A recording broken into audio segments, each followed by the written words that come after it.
So what I really wanted to know is, particularly from Peter, is what is your view of Muslims and Islam, and more particularly, are you familiar with, and if so, what is your views on Muslim creationism? I know you had a brush with Amanakhan, or whatever her name was, so I wonder what your views are in this respect. But open to yeah, I don't view Muslim creationists any different to Christian creationists. As far as I'm concerned, they're all you know, in the same melting pot, and they're all using the same arguments. And I'm really pleased that we have these Muslim creationists, because they're a great foil. Because every time I get a Christian creationist arguing that the Bible says this and therefore it's not true, I say, yeah, but the Quran says the same thing. And then, yeah, but the Bible's got prophecies in it which came true. I say, well, so does the Quran. You don't need to then go delve into any argument. You just say, well, you know, you believe this, well, so do these other guys, and the fact that they all hate each other is a great argument against the whole thing. No, so I don't.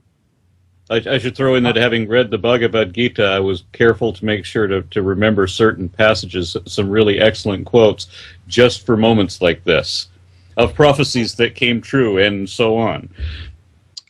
I'm just going to quickly recommend a book here by Tanner Edist, who's one of those brights. What do they call it? Is it bright? Those scientists, rationalist, atheists, I don't know. Anyway, and he's a Turkish atheist, secularist, and he wrote a book about essentially Muslim creationism, and particularly with Turkey, which is apart from perhaps Albania or Bosnia, one of the most advanced and progressive Muslim societies in the world. And in the 80s, after a right-wing government took over, the Turkish government actually went to the Institute for Creation Research in America, and actually went to them and borrowed from them, authorized from them, a lot of materials which they then implemented into the schooling system. So now they are officially teaching these American Protestant creationist materials in Turkey. And now we have the rise of Harun Yahya and this huge Turkish Muslim creationist movement, which also incorporates like Illuminati conspiracy theories and Freemason conspiracy theories, which is everywhere. It's very prevalent. It's all over the Muslim world. I don't know where they get their funding from, and it's also very common in the intelligentsia of the Muslim world. Creationism is the norm in the intelligentsia of the Muslim world, if I read this book correctly. It's a very nice lecture. Is there a question at the end of it? Yes. Well, I mean, this is nothing like what we have here in the so-called West. I mean, here the actual intelligentsia, the scientists of the Muslim world, they believe in this stuff. It's being taught in all their schools. It's all over their society. Whereas here, creationism is fringe. I mean, who is addressing this? Who is debunking this? Where are the equivalents of AronRa and Thunderfoot debunking Muslim creationism? Okay, we've finally got to the question. Thank you very much, Klingshor. I'll ask the panel to address that, but I'm going to remove you and move on. Who wants to pick up on Klingshor's point? I would think that the Muslim version of Thunder and I would either be hanging from a crane or at the bottom of a pit. Exactly.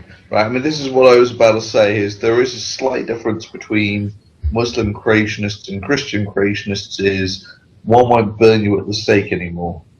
But I mean, it does highlight the fact that institutional religion is a far more damaging manifestation. Hello. Hi. One moment. Hi. One moment. We'll come to you. Can I just invite you to mute your microphone for a moment, please? Certainly. Thank you. Do carry on, Thunder. And like you were saying, DPR, I mean, just asking whether God exists can get you 2 years in jail in one of the most progressive and most populous Islamic countries on the planet. 2.5 years, actually, but yeah. I got a great idea for that. Why don't we have a whole bunch of atheists get together and just donate like a month of our time, and several of us can go down and serve 1 month each to make up this guy's 2.5 years. I think that would be a great one moment, charitable. please, Aaron. Okay, I'm done. I know I ruined your moment. I do apologise. You do that all the time. I'll just step in here and say one of the interesting things about this resurgence of Muslim intolerance. Because the interesting thing is Muslims used to be the most tolerant of religions. They had Jewish communities, Christian communities. When they invaded Spain, the minority of religions were pleased to see them because they knew they wouldn't be persecuted under Muslim Islam. And yet now it's the most intolerant religion. And we're getting these Islamic governments turning up. Turkey is an example.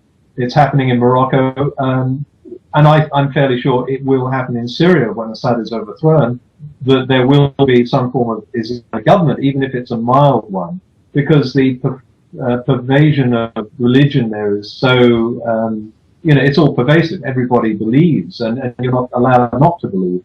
So there will be some form of religious government and religious diktats in schools. It's very worrying, but it's happening also in Israel, as I understand it. But talking about Turkey, I've just had someone contact me who's now making a Turkish translation of the Made Easy series, and has just put up 3 Turkish translations of it. And I do get a lot of Turkish people contacting me, so I know there is a movement out there against this.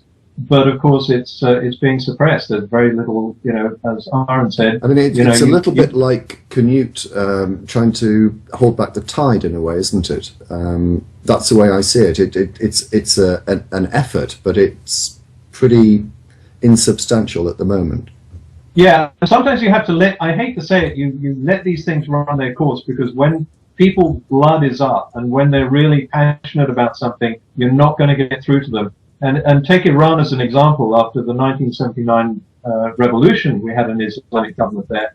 But after about 5 or 6 years or 10 years of that Islamic government, people were so sick and tired of it that they wanted to go back. And there's a big movement of young people in Iran who are very much against this domination of the religious. And I think you sometimes, if you let it run its course and then pick up when people start getting very, the word in Australian is toey, but when they start getting frustrated with the government, that's the time when things will start to happen.